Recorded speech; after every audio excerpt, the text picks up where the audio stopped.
Big boss నేను కూడా 5 వేయొచ్చా? నేను కాపాడుకున్నా గుడ్డుని. లేదు బిగ్ బాస్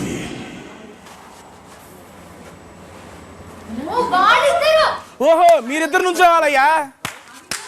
అవినాష్ మీ ఇద్దరు పోండి అయ్యా పోండి. బిగ్ బాస్ స్నేక్ చెప్పండి. నేను చాలా ఆకలిగా ఉన్నాను. ఓకే, మిగిలిన ఎగ్స్ నుంచి ఒక ఎగ్ని నాకు పెట్టండి. ఇద్దరం ఓకే. చాలా మంది మాకు సపోర్ట్ చేస్తారు.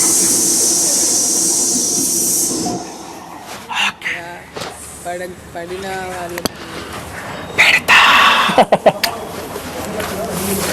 నేను కలిసి ఒకరిని డిసైడ్ చేసి పెట్టాలి దానికి.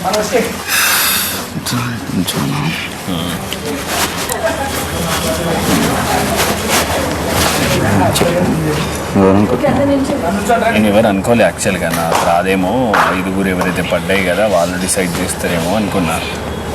సో వేరే వాళ్ళు డిసైడ్ చేసేదేమో అంటే బై ఫేత్ ఒకవేళ అది నాకు వస్తే ఉంచుకుందామని అనుకున్నా. బికాజ్ అఫ్కోర్స్ ఈ ఇంట్లో మనం ఆడే ఆటలు, మనం ఉండే విధానం, మనం తీసుకునే డిసిషన్స్ పైన జనాలకు ఒకవేళ మనం నచ్చితే మనల్ని ఇంట్లో ఉంచుతారు.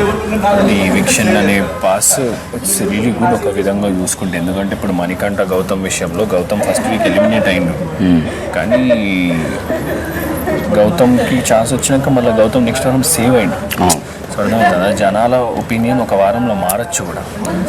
సో ఒక విధంగా నేను ఉంచుకుందాం అనుకుంటున్నా. సో అఫ్కోర్స్ నేనైతే ఉండాలని అనుకుంటా రేస్లో. ఎవరిని తీసేద్దామని చూస్తున్నాను. నీ ఒపీనియన్? నా ఒపీనియన్ ఏంటంటే రీజన్ ఏంటి? నా ఒపీనియన్ ఏంటంటే బేసిక్గా ఎవిక్షన్ ఫ్రీ పాస్ అనేది కంపల్సరీ ఒక ప్రక్రియ, ఎవరికో ఒకరు దక్కాలి. లాస్ట్ టైం కూడా నేను తీసుకున్నప్పుడు నాకు ఎవిక్షన్ ఫ్రీ పాస్ దక్కింది. హౌస్ మేట్స్ అందరు సపోర్ట్ చేశారు.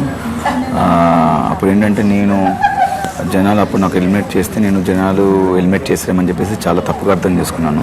బట్ ఎవిక్షన్ ఫ్రీ పాస్ ఉందని కూడా వాళ్ళు అతని దగ్గర ఆల్రెడీ పాస్ ఉంది కాబట్టి మనం ఓట్ చేయనక్కర్లేదు, వేరే వాళ్ళకి ఓట్ చేద్దామని థాట్లో అప్పుడు అలా డిసైడ్ అయ్యారు.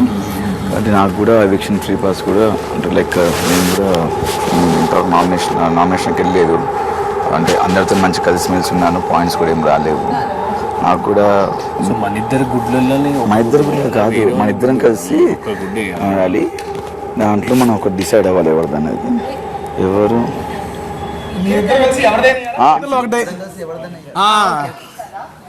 వాళ్ళది